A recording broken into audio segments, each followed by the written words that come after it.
De este país, el país vecino que está en estos momentos pasando por un momento muy caótico, muy complejo, pero para poder actualizar la información vamos a tener en estos momentos una comunicación con nuestro colega Fernando Medina, periodista de investigación especializado en temas en materia de seguridad y también ha hecho reportajes dentro de las prisiones. Entonces su testimonio y su análisis es sustancial para tratar de entender lo que viene pasando en Ecuador. ¿Cómo estás, Fernando? Ya te tengo conectado. Buenas tardes. Hola. Hola Carmen, ¿cómo están? Un gusto saludarles a todos ustedes. Fernando, me encuentro en estos momentos con Paola y vamos a empezar esta entrevista primero con el último balance, la última actualización, por favor, en cifras. Tengo entendido que en estos momentos el SNAI ha reportado que hay 125 servidores del Cuerpo de Seguridad y Vigilancia Penitenciaria y 14 miembros del personal administrativo retenidos. Estamos hablando de estas imágenes donde se le ve a los delincuentes con sable, con armas, prácticamente sometiendo a todos los guías penitenciarios. No se sabía hasta ayer cuántos eran. Era la gran interrogante, pero esta información nos amplía un poco de lo que significa a esta hora de la tarde la situación en Ecuador, Fernando. Sí, así es, Carmen. En los últimos minutos el SNAI actualizó las cifras, cerca de 125 guías penitenciarios y personal de las prisiones también siguen retenidos por los presos y por bandas delictivas, ¿no?, dentro de las cárceles, lo que llama mucho la atención. No se ha confirmado todavía por parte del gobierno ecuatoriano en torno a ejecuciones de funcionarios penitenciarios, lo cual es una de las interrogantes que llama mucho la atención, sobre todo a la ciudadanía, que se ha expandido en redes sociales algunos mensajes o videos de difusión en torno a esto, ¿no? Sí, está bueno que lo menciones, Fernando, porque efectivamente hemos visto muchos fake news, muchos videos, ¿no?, de supuestamente algunos agentes penitenciarios que habrían fallecido, que habrían sido asesinados por estos delincuentes. Yo quería preguntarte, tú que eres periodista de investigación, estaba leyendo que el año pasado varios periodistas habían recibido sobres con supuestos pendrive que eran explosivos. Esto en una especie de amenaza justamente al gremio por destapar estos casos de graves de inseguridad. Sí, así es, Carmen. En los últimos años, no solo la población civil y también las entidades públicas han recibido amenazas, sino también los periodistas. Las organizaciones narcodelictivas han cometido ciertos hechos de violencia en contra de periodistas. De hecho, se reportan ya asesinatos de periodistas en torno a esta escalada de violencia. Y esto no tenía precedentes en la historia del país. De hecho, lo que ocurrió ayer en el canal de TC Televisión nunca había pasado en el país, en la historia del país. Por eso, de alguna forma, se cataloga como un acto de terrorismo. Y sobre todo, también eso es lo que ha llamado un poco el secretario de Comunicación del gobierno ecuatoriano en torno a estos mensajes que el crimen organizado ha intentado difundir para generar pánico y caos en la sociedad, ¿no? Así es, Fernando. Permíteme, por favor, un segundo, Fernando, para poder entendiendo también todo lo que viene pasando. Vamos con nuestra primera gráfica, porque tenemos también que dar cuenta de las cifras oficiales, un reporte oficial por parte de la Policía Nacional, y tiene que ver con estos atentados terroristas, porque ya ha sido calificado como atentado terrorista. Por favor, adelante con el primer gráfico,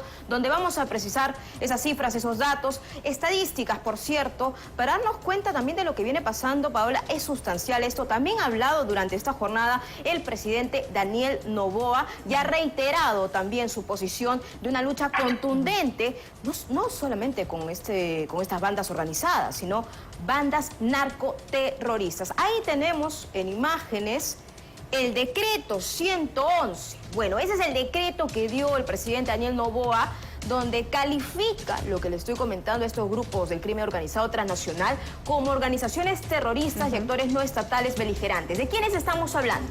De los Águilas, Águilas Killer, AK-47, Caballeros Oscuros, Chone Killer, Choneros, Corbicheros, Cuartel de las Feas, Cubanos, Fatales, Gangster, Caterpillar, Lagartos, Latin Kings, Lobos, los P-27, los Tiburones, Mafia 18, Mafia Trébol, Patrones, R7, Tigrones. Y aquí, Paola, conversaba contigo también acerca de esta lucha sin cuartel entre los choneros y los lobos. Pero hay más organizaciones delincuenciales que han tomado prácticamente como suyos pues el territorio ecuatoriano. Sobre este tema, sobre este decreto, ¿qué implicancias tiene, Fernando? Sí, precisamente es la primera ocasión en la cual el gobierno de alguna forma identifica a las bandas delictivas como narcoterroristas, o mejor dicho, grupos terroristas. Anteriormente los gobiernos del expresidente Guillermo Lasso y del expresidente Lenín Moreno lo que hacían era decretar estados de excepción en torno a una causal que se llamaba la conmoción social. Lo que ahora ha cambiado este gobierno del presidente Daniel Noboa es precisamente declarar el estado de excepción, pero con la causal de conflicto interno de alguna forma. Esto cambia todo el panorama, pues las Fuerzas Armadas están facultadas a accionar en contra de estas 22 organizaciones identificadas como terroristas y convertirlas en blanco militar, ¿no? Es un poco el panorama que de alguna forma se está evidenciando en las últimas horas. Fernando, ¿y Ecuador aceptaría ayuda internacional? El presidente Daniel Noboa, en una entrevista justamente en la mañana de hoy, mencionó que existe cooperación internacional en torno a esta lucha contra el crimen organizado, y de hecho ha dado luces de que varios mandatarios, no solo de la región, sino también de otras partes del mundo, se han comunicado con él para ofrecerle ayuda internacional, y lo que ha manifestado es que la ayuda que Ecuador de alguna forma está pidiendo a otras instituciones es un poco va relacionada con la educación, solicitar becas para evitar que más jóvenes incurran en actos delictivos y que tengan mejores oportunidades educativas sobre todo. Esas son las cifras que les estaba comentando hace algunos instantes y lo tenemos en pantalla. Productividad nacional, atentados y actos terroristas. Estamos hablando de 70 aprehendidos, 3 policías liberados, también recapturados, es decir, prisioneros 17, artefactos explosivos controlados 8, bombas molotov 15, armas de fuego 9, cartuchos 308, motocicletas 6, vehículos 6. Este es el balance oficial, Paola, que ha dado a conocer pues el gobierno ecuatoriano. ¿Hay una última cifra actualizada al respecto? Aparte de esto, ¿se viene también dando cuenta de algunas declaraciones importantes en el país vecino, Fernando? Sí, como dato adicional, el presidente Daniel Noboa ha mencionado que cerca de 1.500 presos colombianos ya con sentencias ejecutoriadas serán deportados en los próximos días a su país. El gobierno colombiano, por su parte, ha mencionado que todavía van a hacer un análisis de esto. Sin embargo, es un poco las cifras que ha dado el presidente Daniel Noboa en torno al tema de las cárceles para evitar el descontrol dentro de del sistema carcelario. Claro. ¿Qué se sabe de Fito, alias Fito?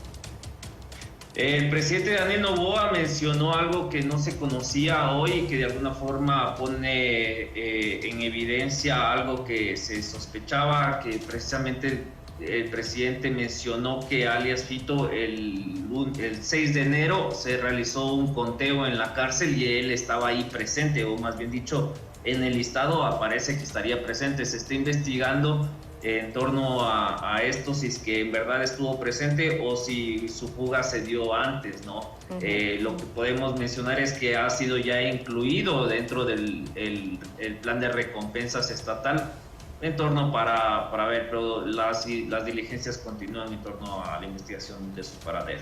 Fernando, a esta hora de la tarde el panorama social, es decir, la temperatura en las calles, ¿qué nos puedes relatar al respecto? Porque ayer, tengo entendido, en la noche y también durante la tarde hubo incidentes, saqueos en algunos centros comerciales, situaciones muy complejas donde todo el mundo intentaba llegar a casa, había caos vehicular. Es decir, había situaciones hasta sospechosas. También hubo evacuaciones, tengo entendido, en algunos medios. En tu medio también estaban evacuando. Por favor, si puedes relatarnos. Claro que sí. Después de conocer la situación que se vivía en TC Televisión, los protocolos de los medios de comunicación se activaron, sobre todo en las redacciones y canales de televisión tuvimos que evacuar. Y creo que no fue solo en el tema de periodístico, sino también en instituciones públicas y también en instituciones privadas, pues lo que tú mencionas es real. Se creó un ambiente de mucho caos, la gente quería llegar rápido a sus casas, a pesar de que el toque de queda en Ecuador rige desde las 11 de la noche. Ayer a las 8 de la noche ya se podía evidenciar que las calles estaban totalmente desoladas, la gente empezó a refugiarse en sus hogares y el Ministerio de Educación suspendió las clases presenciales, el Ministerio de Trabajo también dio el tema del trabajo presencial, y de alguna forma lo que se vive hoy día es una aparente calma en las calles. Todavía no hay movimiento normal, más bien hay muy pocas personas han salido a trabajar en las calles, y la verdad es que se siente como una aparente paz, pero también con un cierto miedo porque la gente no ha podido reanudar sus actividades normales. Claro, ¿no? Recordemos que la policía ha reportado que habían atendido hasta 600 emergencias el día de ayer. Además de Guayaquil y Esmeralda, ¿qué otras ciudades se han visto afectadas por este caos? Quito sin duda es una de las ciudades más afectadas. A partir de la declaratoria del estado de excepción en Quito se ha visto atentados terroristas, destrucción de puentes peatonales, igual policías secuestrados, y de alguna forma es el mensaje de las bandas criminales hacia el control estatal. Pues Quito, al ser la capital y al estar la presidencia en esta ciudad, es un mensaje claro hacia el gobierno, ¿no? También, por otra parte, la ciudad de El Oro, donde precisamente se da la frontera con Perú, es otra de las zonas con bastante incidencia en torno a las bandas delictivas. Allí precisamente fueron secuestrados 3 policías y liberados en la noche de ayer, y también Santo Domingo de los Áchilas, que también es una zona bastante conflictiva. Ahora, hablemos también, Fernando, por último, de ese componente político, porque en las últimas horas también se ha pronunciado el exmandatario Rafael Correa y también el ex candidato presidencial Jan Topic. Por un lado, Rafael Correa ha dicho, bueno, respaldo las políticas que en estos momentos está dando Daniel Noboa. Y Jan Topic ha dicho que si se necesita de su mano, de su esfuerzo y de su capacidad operativa, él también se sumaría a esto. Claro, aquí también hay mucha polémica, mucho debate, porque en su oportunidad, durante todo este tiempo, durante el gobierno de Guillermo Lasso, antes de la muerte cruzada, se decía que lo que había hecho Correa era básicamente hacer alianzas con las organizaciones criminales, ahora denominadas organizaciones terroristas. ¿Cómo toman los ecuatorianos esta mirada nueva de Rafael Correa, si podríamos denominarlo de alguna forma? Bueno, quizás no te podría contestar de forma personal, o incluso no me atrevería a dar una opinión en torno a la posición ciudadana, pero sí te puedo informar un poco la posición del presidente Daniel Noboa en las últimas horas. De hecho, se ha referido bastante displicente en torno a este tema político, por ejemplo, en contra del ex candidato presidencial Jan Topic. Noboa ha calificado que él no tiene experiencia como político, ha mencionado que quedó cuarto en las elecciones pasadas y que tampoco tiene experiencia en torno a conflictos bélicos, y un poco ha rechazado de alguna forma los pronunciamientos de políticos en torno a subirse, que todo el mundo se quiere subir a la camioneta hoy en día, menciona Daniel Noboa. Sobre todo ha mencionado también que él acepta cualquier tipo de apoyo, sin embargo quiere que ese apoyo se plasme en las decisiones que está tomando como presidente, y es un poco, ha hecho el llamado a los políticos a que en la asamblea sus grupos de coidiarios voten a favor de las propuestas del Ejecutivo. De hecho, hoy día se plantea que la Asamblea Nacional vote por una ley no más apagones, impulsada por el presidente Daniel Noboa. Bueno, importante también esa mirada política interna, lo que significa ese respaldo pues al presidente para un poder presidente, ejecutar. Carmen, que lleva mes y medio Sí, en claro. el gobierno. Sí, claro. Y comentábamos también lo que ha significado la toma de posición de Daniel Noboa luego de Guillermo Lasso, que, por cierto, no hay que decirlo al auditorio, tenía siempre recurrentes estados de excepción que no funcionaban nada en absoluto. Hay que decirlo, claro, que con esta ampliación, con este elemento que hemos leído en el decreto 111, pues le da facultades a los militares para neutralizar a estas organizaciones terroristas. Yo te agradezco mucho, Fernando Medina, Paola y yo, por este enlace, porque nos ha dado luces de lo que ha significado. Muchas gracias, Fernando. Muy buenas tardes desde la capital peruana. Fernando.